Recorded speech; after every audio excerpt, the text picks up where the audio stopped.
बिस्मिल्लाहिर्रहमानिर्रहीम। अस्सलाम वालेकुम। आज मैं बना रही हूँ नमकीन रोस्ट की एक ऐसी रेसिपी जिसमें गोश्त इतना टेंडर बनता है जो कि मुंह में जाते ही घुल जाता है। सिर्फ कुछ सिंपल इंग्रेडिएंट से रेस्टोरेंट जैसा टेस्ट कैसे आता है, इसके लिए वीडियो को लास्ट तक जरूर देखें। इसके लिए मैंने सबसे पहले एक प्रेशर कुकर में हाफ कटे हुए आलू के एक तह लगा दी है। अब मेरे पास 3 अदर मटन मछली के पीस हैं। पहले इनको आलूओं के ऊपर रखूंगी और फिर तकरीबन 1 किलो मटन के छोटे छोटे पीसेस हैं वो भी रख दूंगी। अब मैं दरमियान से कटे हुए साबुत लहसुन को भी रखूंगी और इसी तरह अदरक के कुछ पीसेस भी रख दूंगी। फिर 5 से 6 अदर सब्ज मिर्चें और कुछ खड़े मसाले जैसा कि काली मिर्च, साबुत दालचीनी, मोटी इलायची डाल दूंगी।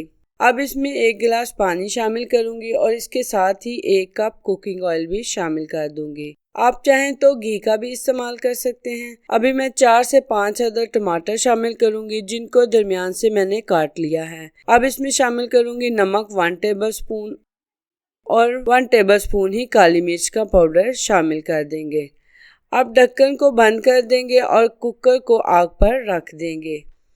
अब इसे विसल आने के बाद तकरीबन 25 से 30 मिनट के लिए रख देंगे। बिस्मिल्लाहिर्रहमानिर्रहीम। अब हम प्रेशर कुकर को खोल लेंगे।